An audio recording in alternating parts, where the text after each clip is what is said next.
Hello, everyone. Hello. Hello, Leanne. Hello, the Hello, world. Hayley. We've not been around for a couple of weeks, have we? No. There's been stuff going on, and so we're back on today, and we want to discuss the classic drama triangle. When we talk about the drama triangle, it's commonly known as the Karpman's triangle, and or I like to call it the drama arena. So, and I used to be in this triangle for quite a lot of my life, and I sometimes do dip in and out of it, but I do see it quicker by having this knowledge of what the triangle is. So, shall I explain what the triangle is? That would be amazing. Right. So we've got this triangle, and it's rescuer, persecutor, and victim. So we have traits of behaviour that are all three in a drama. So something happens, and then we adopt behaviours of all three. And I'm going to give an example because I used to be the classic rescuer. I had a need in me to be needed because I didn't believe I was enough and that I didn't matter. So in that, if someone needed me, I felt worth. So that was my go-to, and I would then ignore my own needs because I was too busy looking on the outside of me for approval, whatever I was looking for. Unconsciously, by the way, all this is unconscious. So I'm going to go about 15 years ago now. So there would be a situation where a friend would need me, and I would probably go to them, or they'd come to me, and they'd probably spend the whole day with me, and I would be trying to make them feel better, because I had this quality that if people came and saw me, they would leave feeling a lot fluffier or a lot lighter, and I'd actually be left with a lot of soggy mess because I'd ignored what I had to do in that day. So that was a classic rescuer trait of Leanne. So then what happened was I started getting a little bit wise to this with a certain few people that were in my life. And so I'd go in as a rescuer, and then some days I'd be like, I've really got stuff to do, so I can't do that today. And then they'd be like, oh, but I just feel so bad, or oh, okay then. So then a little bit of guilt would rise that, oh, I'm not helping them now, but no, I've really got to do this, and I might have even had to go to a hospital appointment. But something like that. And then they're like, oh, okay, well, haven't you got any time today, like for a cup of tea? And I'd be like, I really haven't, because I've got commitments with my son, or there'd be something. And then I'd be like, oh, okay, then we'll maybe in a couple of days. Yeah, give me a call, because I want to be there for you. Yeah. So then the phone call would happen, and in the next couple of days, have you got any time today? And then, for instance, I was suffering with really bad health at the time, so I'd be like, not too good, so I had failing kidneys at the time. So no biggie.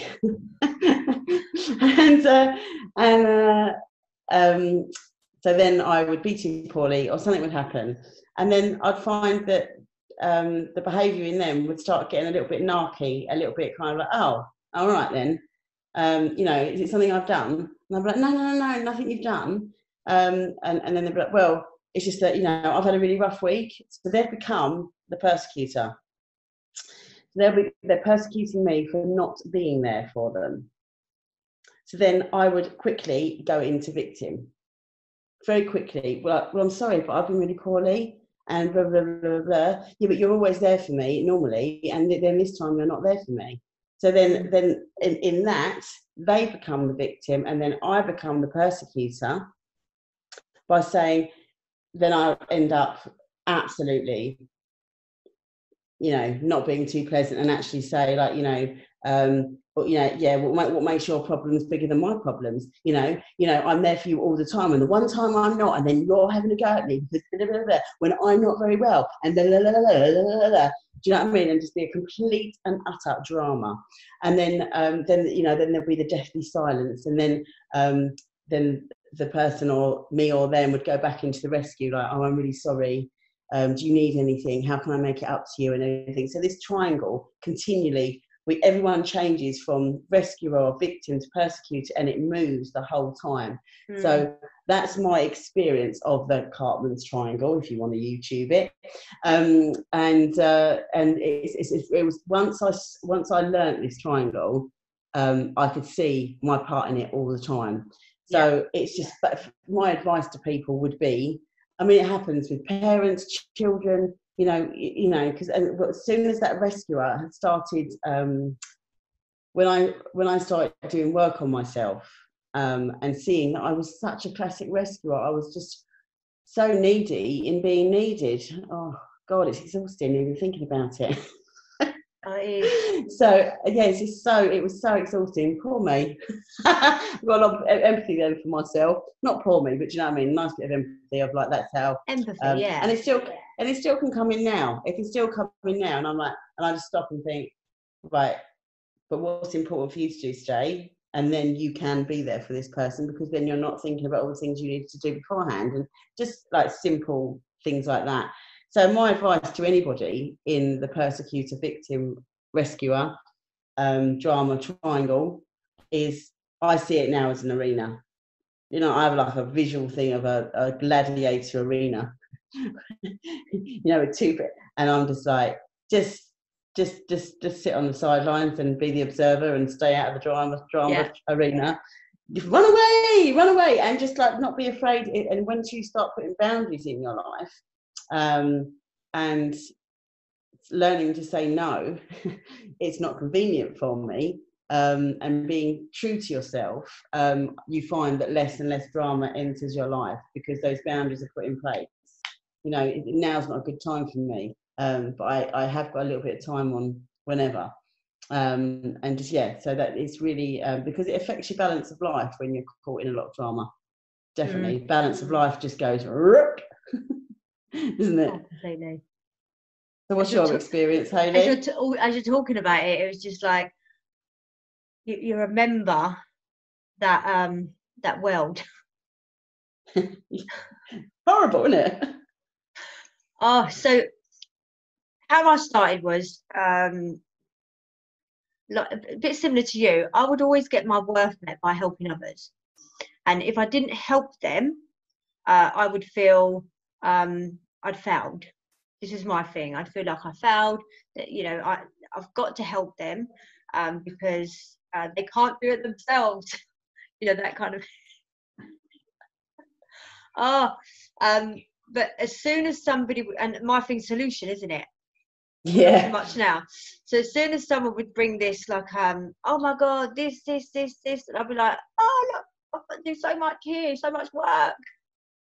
This is going to take up so much time and energy. But so I'd go into rescuer, and do you know what? I would get quite quickly into persecutor.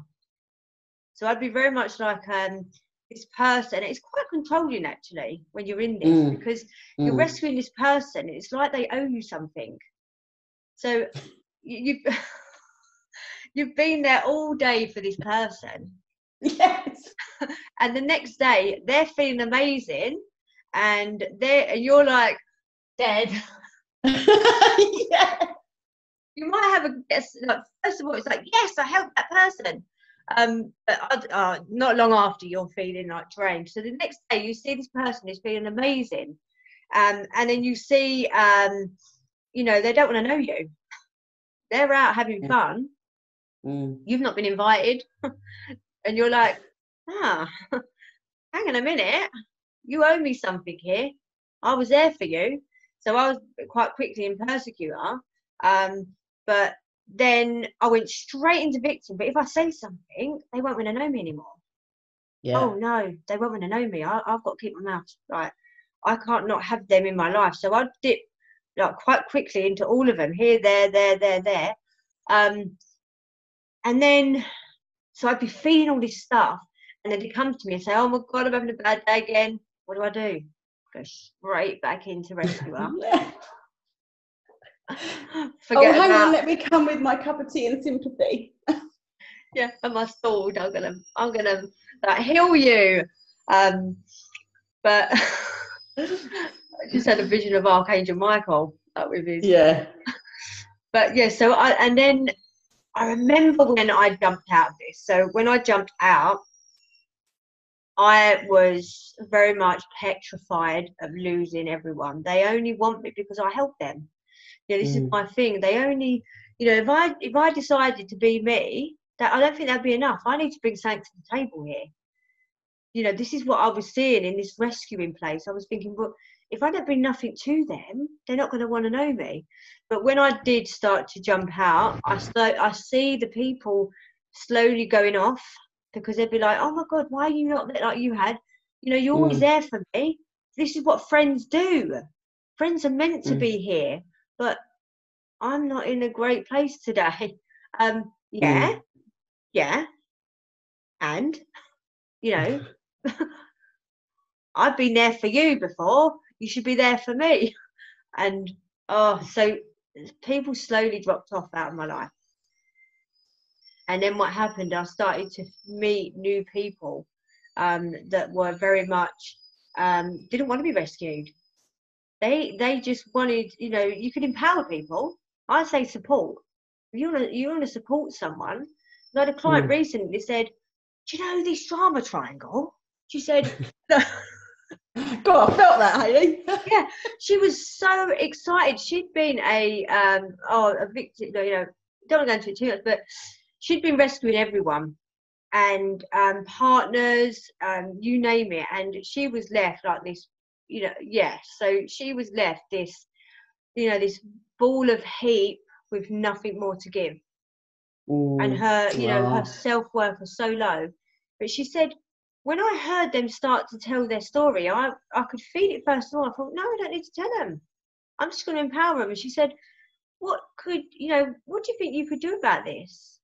And she said, oh my God, it felt amazing. What do you want? She asked them, what do you want?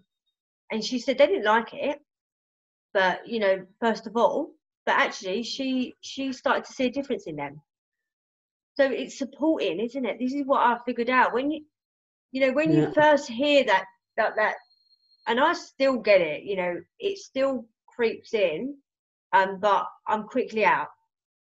I hear the story, I'm like, oh my God, that's so much stuff. And I have to remind myself, this is not my story. I want to support this person, but I'm going to empower them instead of rescuing them. I'm not going to say. And that is, Yeah, I'm not going to say I can be there night or day, because that's not true. I can't be there night or day. I really can't. I can't promise that. Because before I'd say, whenever you need me, 3 o'clock in the morning, I'll be there. That's exactly what I used to say. I'll Just be phone there. me anytime. Phone me anytime. Really? Unless you're dying, do not call me. Unless it's really urgent. Yes. Yeah. Yeah, I mean, like if someone's had a massive trauma, of course, Yeah, of course. If I'm, but then if you're having a trauma and they're having a trauma, you really still can't be there. And that's not you not being a friend. Or a good partner or a good wife or a good husband. That's actually right now, I haven't got it to give. It wouldn't be authentic. I'll be doing it because I feel like I should. Yeah, I think that's what happens, isn't it? When we do, when we go inside and we do work on ourselves, it's just like it's okay to say no. Yes. It's not that no one isn't. It's not like some people are more important than others. It doesn't even come into it. It's just like when you truly see your worth and that you don't need to get it from anyone else or seek approval from anyone else, all of a sudden it's just like, no, you are important to me, your call's important to me or whatever. I've just got this to do, so I've got a free time later. And then I've just become a little bit more assertive into when I can give my time. Yes. Everyone's situation is different. My situation, I've teenage son, single parent, juggling lots of balls. And so sometimes I haven't got time to sit all afternoon You know, it's just I've really got to get on and do stuff. So, and I now, but before, I would have a problem in saying no, and I think that's where the drama starts. Yeah, When yeah, and like you said, putting the boundary down while you're on that call to someone. You know, just let you know in 5 minutes I've got to go. And what are people's reaction when you actually try that for the first time? I couldn't get over it.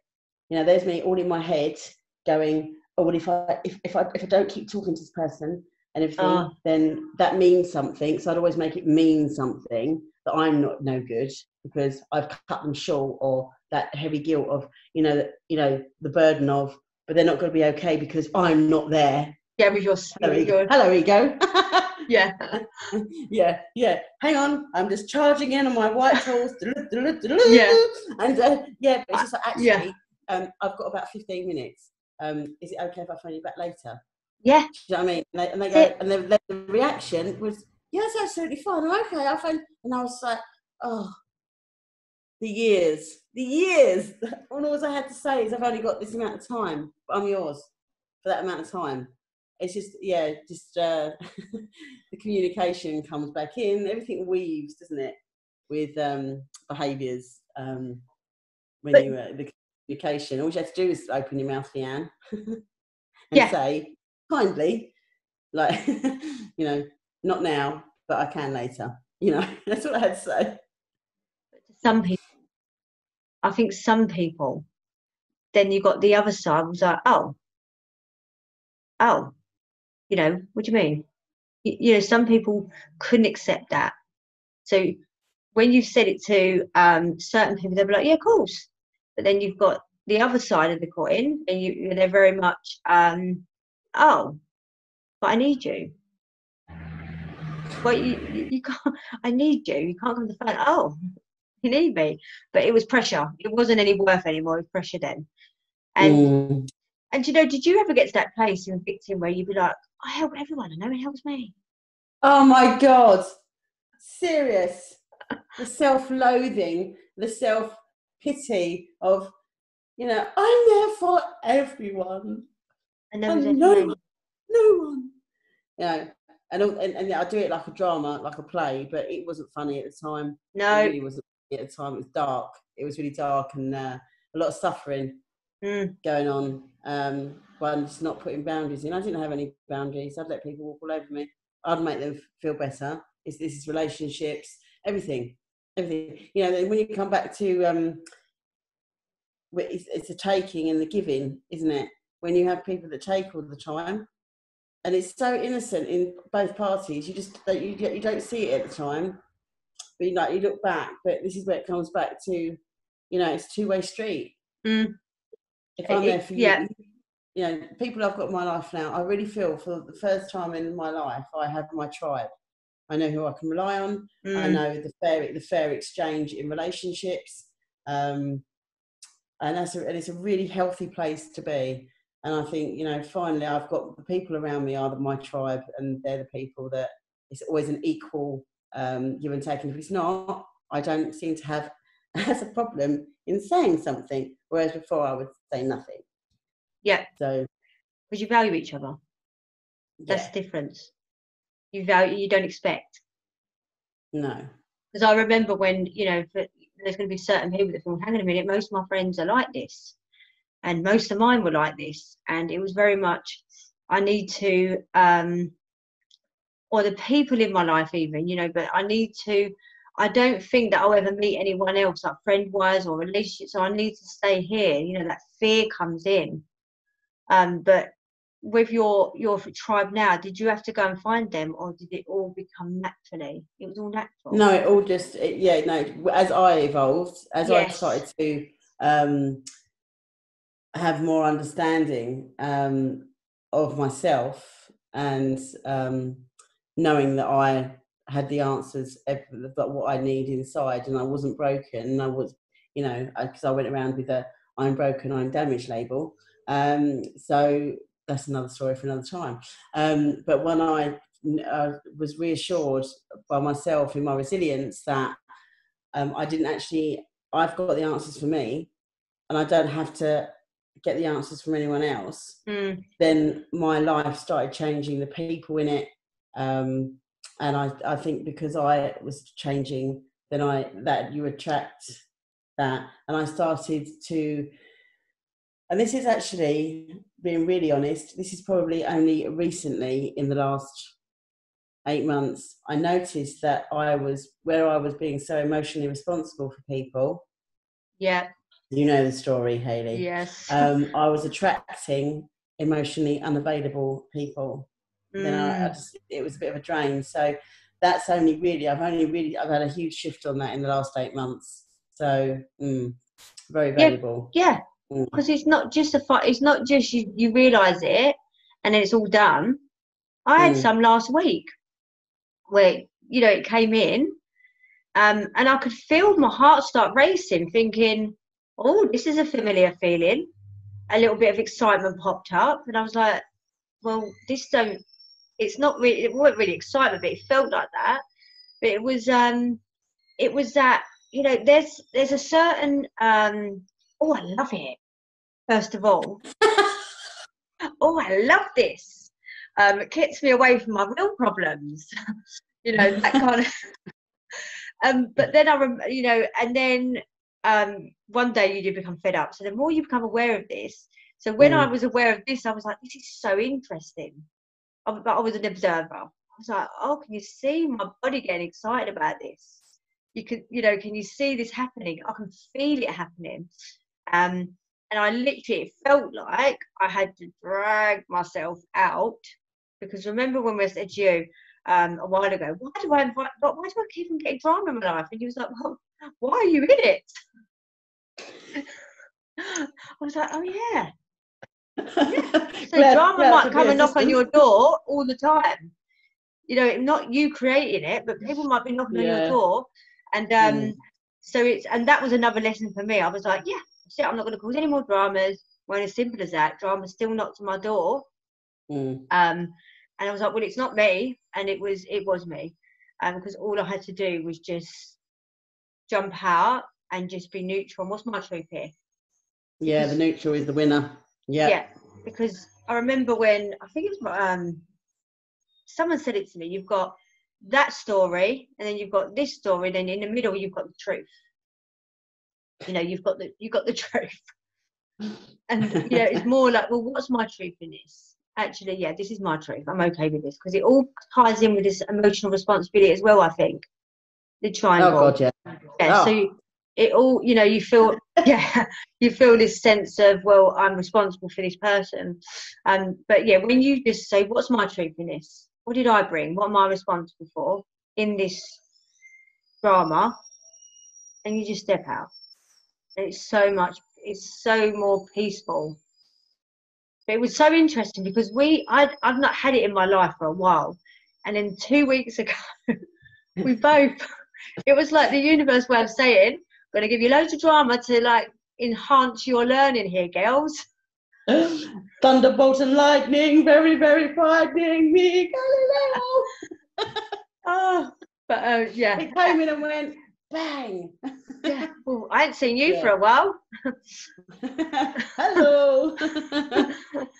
Do I go or do I? Yeah, but yeah. So that was really interesting. But then I said to you, do you know what? What I didn't realise, I'd still been in here. This came in to finish it. I'd still been in here so I'd been there for years, but I wasn't in. You know that, I don't know, like the victim. I've been there for years and the persecutor, but I wasn't even aware. There was no drama happening around me, but I'd held on to it. Yeah. So it was like that come in to say, right, girls, or for you, for me, you know, this is it now. Let's put it to bed.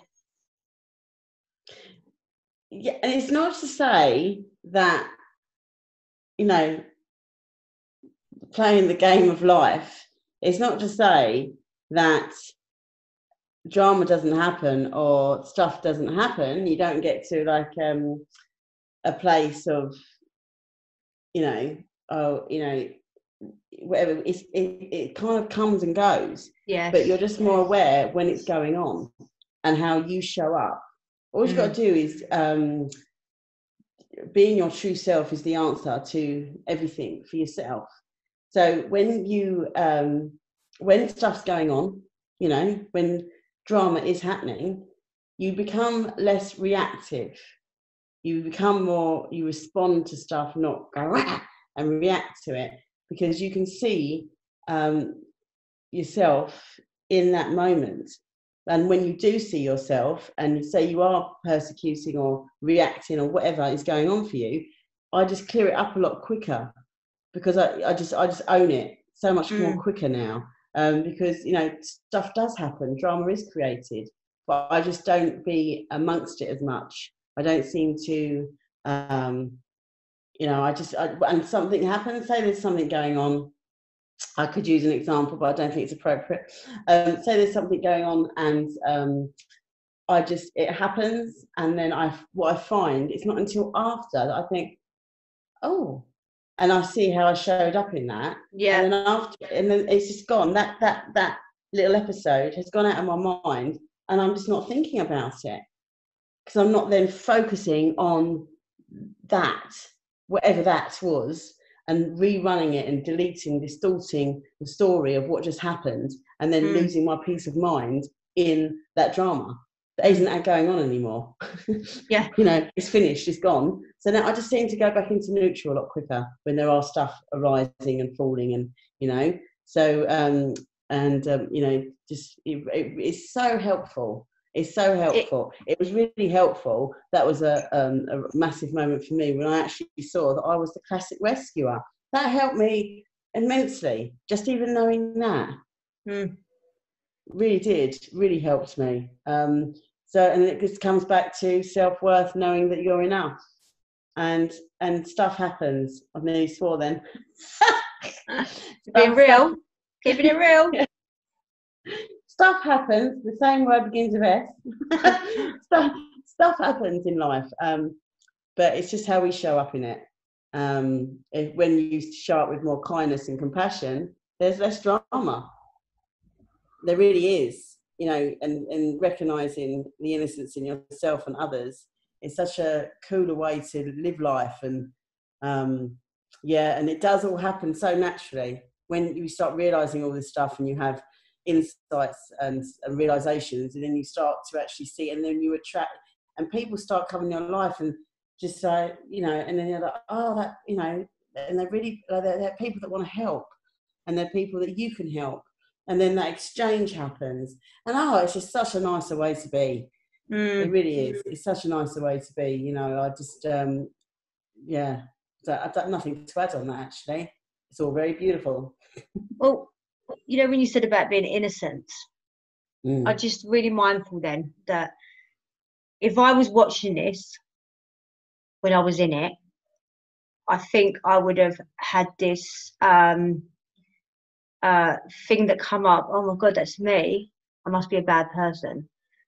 I want to clear this up for people, because there's going to be people that get it, but I think there's going to be people that might take it, I'm a bad person, I'm in that drama triangle.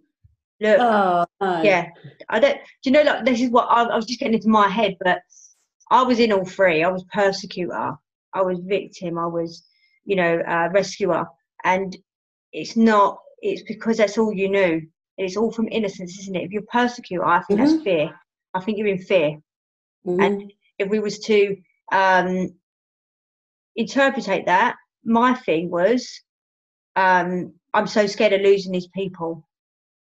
So that was from love, you know. So I think everything in that, underneath it all, it comes from a place of the intentions is love, but when you jump out, you're loving you.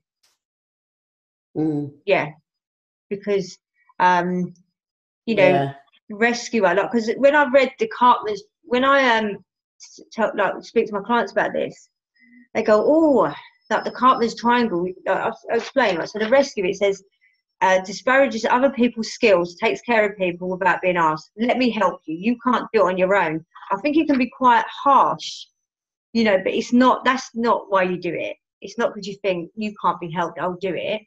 The ego, that's the ego.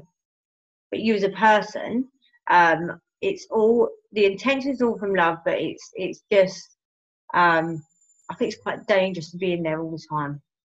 Like you say, we'll dip in and then become aware, because life's so much better without it. Yeah, no, I totally agree with you, Hayley. And it's not, just so people, anyone listening, I mean, God, dear, I was in this triangle all the time. I thought that was life. Yeah. And I actually, I was so used to living life in pain. I was uncomfortable when I was out of it. So that for me, and I was known as the Rottweiler. My friends would be like, "Oh, Rottweiler's out," because I'd be like, biting back, and and I wouldn't say anything. But when I did, it wasn't too pleasant. I say, but and then a really close friend of mine, she said, "You're a Rottweiler with lipstick." She goes, "You'd be really like you'd look, and then it's like, put your lipstick on and just go," and I would totally bite that person's head off. And when my friend said that to me, I was like, Rottweiler, totally unaware, and I was justifying me being the persecutor. I was justifying, well, that person just said that to me, and that's how it started. So it wasn't until a really beautiful friend of mine made a joke about it. All right, Rottweiler, put your lipstick on. Seriously, I was mortified. Yeah, and that's when I started thinking, oh, there's something I'm not actually liking about myself in this. Yes. So that's what I'm talking about, innocence. Yes. It's just something that you haven't seen in yourself yet, maybe. Because drama does happen, but you just recognise it more. You just recognise. But and Karpman's triangle is spelled with a K. That's what came up for me when you said it. I said Karpman's triangle, didn't I? Yeah, you did. No, when you said Karpman's triangle, but some people might look it up as a C. Oh, I thought, did I spell it out? No, yeah, Hayley, you didn't do anything wrong. It must be me. Oh, bless you. I know. So that's really is it. Yeah, because I don't want anyone feeling, oh no, Yeah. I'm a victim, I'm a rescuer, persecutor. It's just the understanding of that human behaviour in a drama. Yes. And if they do, I think that's really courageous to even stop. When you recognise it, that takes balls, I think, when you recognise it. Yep. Yeah, courage, isn't it? Because you're open to it, to see it. You're not resisting to it, you're actually seeing it. Yes. I think I'm done on this subject. We're done. How about you, Leanne? Nothing to add, my darling girl. No. Well, I hope lipstick and a Rottweiler head on. Yeah. And practice it in the mirror. Oh, what a look! God, that must have looked really scary. Looked really scary. I couldn't imagine it when you said it. I was like, Leanne? Yeah. I remember my beautiful boy. We was having a few talks lately, and I just explained to him that I used to suffer with quite a lot of stress and anxiety. And he said, I do remember one time, Mum, that he goes, I was really scared because your face, you looked so. And I just went, oh. I know. I know. So I was just like, oh, I love you so much for even being able to tell me that. Yeah. And let me explain to you now, years later, because that could have been a bit of a moment for him. Yes. And I was like, I'm so sorry. There was so much stuff going on in my life, but no excuses. Bless you for even feeling that you can be that open with me. And that's when I knew how blessed I am. And that's the magic moment. That was the Rottweiler. That was me being not too pleasant. Me and the love that's behind all that. Everything's love, and him being able to come to me and actually have a conversation about that was just, one of those magic moments. Yeah, and he could. He felt he could. He felt he could, yeah. Apparently I was really scary. Can you imagine that? Oh, so nothing to add. All about me again. Oh, no, I enjoyed that. I love that. No, I hope people that are listening are going to enjoy this one. Yes. And thank you for people that subscribe. Please like, share, so that it can just help someone, really. That's the intention, isn't it? I just stopped sneezing. I was just about to sneeze. Oh, hay fever. Yes. Keeping it real, Hayley. Keeping it real. Achoo! Yeah, let's just share. So all it goes over the screen. Yeah. But Leanne, you enjoy your Sunday, and I hope everyone else enjoys their Sunday, or it might be early as a Monday. I don't know. Just enjoy. Just enjoy. Wherever you are, at any time. Love you. Love you. Bye, darling. Bye.